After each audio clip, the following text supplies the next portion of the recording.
Hey everybody, it has been a while since I have done one of these. You've probably seen some of my uploads, but since Grit, which was July, I have not really done this. And this is actually the last day of Grit. I didn't realize I hadn't done a voiceover race breakdown of this, but here we are. This is day 10. This is Fulton Market. Let's see how well I remember this race. Here's corner 1. This is actually my first ever Cat 3 race as a Cat 3. I upgraded at day 10 and just kind of wanted to do this with a lot of my teammates. Here's one on the right. Here's another one on the right. We have these crazy jerseys that are super green, and we have a mix of bikes. We're not all on the same team bike, but we have these crazy white jerseys with our white Avis Game Changer 2.0 pure white helmets. This is the back straight under the L. If you've ever played the game Racing USA, as you come into Chicago, you actually go down this exact road. This is Lake Street. This course is, I think, about 0.6 miles. Incredibly, not the highest average speed, which is kind of funny. Even though we're hitting on average 29-30 on this back, the corners bunch up so much that we generally don't have that high of speed compared to some courses, which is really, I think in the pros they do, but for Cat 3 and Cat 4 especially, really low average speeds. Here's corner 3 into corner 4, the short shoot, and I kind of like these outside lines. It really opens up. You can maintain a lot more speed, but every corner during this race, we're pumping out some big watts. I'm still about 500 watts, and we're almost halfway down this straightaway at this speed. Here's Claudio on the right here. He was in our entire series. He's running 3 different cameras. I found out he actually doesn't use the Insta360 for long form videos because it is a pain in the butt. And trying to download these videos onto your phone so you can add statistics like you can see here, you'll actually find that I am missing a lot of statistics for future videos, which is super annoying because just my phone just doesn't want to download these things, and they're 30 gigabyte videos. But that was the first lap. What we saw was an outside line right against the fence. This is kind of what happens. Corner 2, I always pretty much took this outside, but this race it's a wild race because the guys at the front are dropping watts, and you can carry a lot of speed through these corners. We'll go from say 29, 30, back down to 22 in the corners, and then this is what happens. And so I was actually sagging a lot of these straightaways, and what I found going into corner 3 especially is there's this really, really nifty little outside line you can take, and here I go, and some guys would start to move back right, but what happens is the curb right there pops out and sends you around. And so I prefer the outside line. I found it to be the fastest, but you really got to figure out whether you want to be on the inside and control the corner or be on the outside and carry speed. Here's a crash. Connor is running into my teammate here on purpose. Good buddy. My buddy Jordan right there crashed again. He crashed in the same, last year, broke his bike in half. This guy was racing all week, broke his stuff. We got, looks like an Indigo, another teammate on the left there, and so a lot of people were taken out. I made sure to ride right into that crash, and yeah, here we go. We're slow rolling back to the start, and I'll catch back in a second. All right, and we were being let back into the race. There's Claudio, got a teammate in front of me. This hurt. These guys are doing damn near 30 miles an hour and sprinting, back into this. I miss my pedal, which really sucked. Dropping 1,000 watts to get back into the group. It is what it is. But a lot of this race, I don't think I ever saw the front. Maybe I saw the front once. I think I do see the front a bit later. I honestly only did it for the photo op, which is because I knew where the photographer was, and it was worth it. But a lot of this race is you're just kind of stuck in this,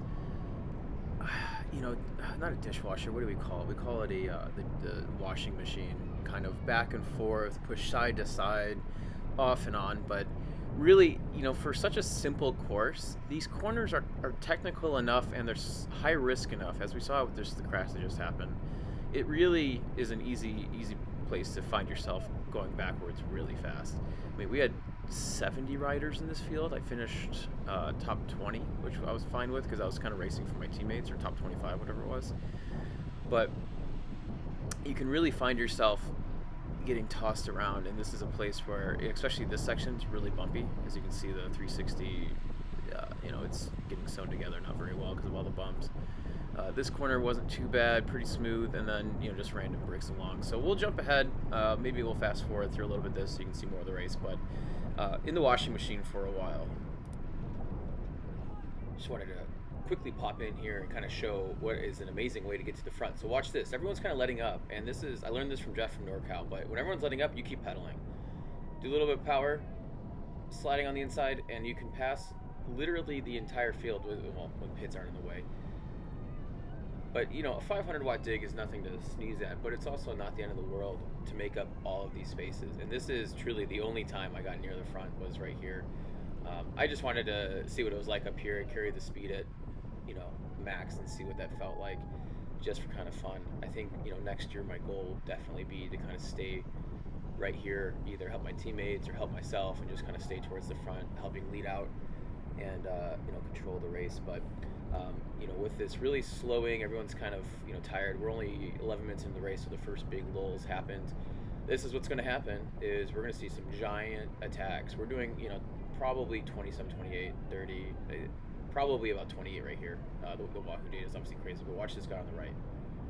Boom! Teammate just freaking sends it, and that pulls the field along. And that's pretty much what we had happen for the next 20 minutes.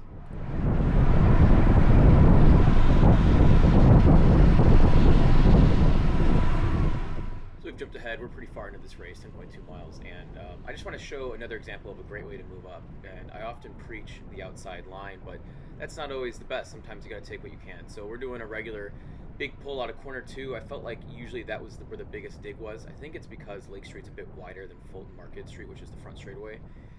It's just a lot more space, and so people just go faster. I don't really know. I think there's just more time, but you can see everyone's kind of bunched up, and this is a great example of how to move around. We're doing 300 watts. That's just my FTP. You know, 320 right around there. Barely pedaling. 400, just a little bit dig, because I want to get a little bit further ahead before the corner. So you just drop a little bit more. Boom, inside line, nice and smooth. And I think this is just another great example of how to make up a bunch of spaces really quickly. We're not doing 42 miles an hour. The data is truly, when you look around, it's all brick. So there you go. That's another way to move up at Fulton Market or on any fast, skinny course. All right, we got about 5 minutes to go left in this race. We're coming through start finish. You can see everyone's kind of really close together. I'm probably about 20 something wheels back from the front. They just went through, and now I'm going through. Everyone was starting to get antsy is kind of what I remember. People were kind of staking a claim to where they're at. We're gonna back around here. A little bit of back brake just to line up for the corner. I got my teammate Will to my right. We're cruising, got the stash rolling. Here we go. This is January. I missed this. Had a mullet at the time too. That was kind of fun. In my trusty tarmac. I'm prepping to get my teammate lined up to get kind of to the front, and so I'm starting to look for him. He's somewhere behind me. Not sure where, but he is. There's Ben. Been racing him all summer. He's fun and fast. And actually, I think, yeah, this is my teammate Marky Mark right in front of me. We're kind of taking this crazy outside line, get as close to that concrete as you can, and then just roll through. And that's kind of what it looks like. That's how you stay smooth and consistent in a Cat 3 field, where you got a lot of strong contenders. Why did that bump hit so hard that time?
closer now to the finish. 34 minutes out of 36-minute long race. Here's the teammate I'm leading out. He's sitting behind me on the inside. You know, I'm pretty much, we're not doing 40 miles an hour, that's pretty funny. I'm pretty much prepped to take him to the line. I'm feeling pretty good. 175 is where my threshold starts, heart rate wise, so I'm in a good spot. I'm feeling pretty good. This is such an interval race. I think my average power was about 260 normalized, about 280. So not the hardest of races of the year, but a pretty good one. I got another teammate to my right. So we got a little group forming, kind of in a great spot with about 5-6 laps left to go. Not 5-6 laps, 2 to 3 laps left to go. We have a little front, throwing elbows. You know, we're trying to own this center. We got another teammate just top right. You can see across the way. Indigo right next to us. They have 1 or 2 riders. The Salty Boys I believe they're out of Tulsa. Super wide line. They got pushed. Not the best option, but it is what it is. There goes my teammate, who I was planning on leading out. He kind of cuts off a few people. I have my other teammate, Floyd, right next to me. But we're going into the last lap. I yelled at my teammate to say, you know, the lap before, I'd pull him to the front, but he said, wait. I'm actually remembering this from now as I'm talking to you. But here we go. We're going to try to go around this group. This is the best option, is to get towards the front now because it's just a full gas. There's actually someone off the front. I had no idea in the race that was the case. I saw videos after the fact, but this dude from, like, I think Belgium, some big boy, put down some big wads, got ahead, stayed ahead, and, you know, got the result he wanted. So Buddy Connor to the inside, teammate Andy all the way on the inside of the apex, and here we go. I'm yelling at Andy if he wants a lead out. I think he was sick. I'm actually half coasting here. I'm only doing 200 watts, coasting a long ways, asking, you know, does he want pulled out? And I think he just wasn't feeling it. He sat down. But here's the sprint, 1,000 watts, 800, 7, 6, 650, holding 650. This is a long straightaway, over a quarter mile long from that corner to start finish.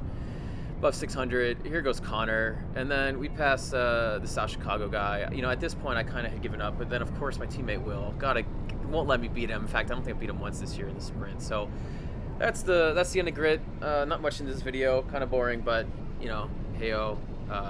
You know, thanks for watching, and hopefully we'll get some more breakdowns of the Gateway Cup. Thanks so much for watching.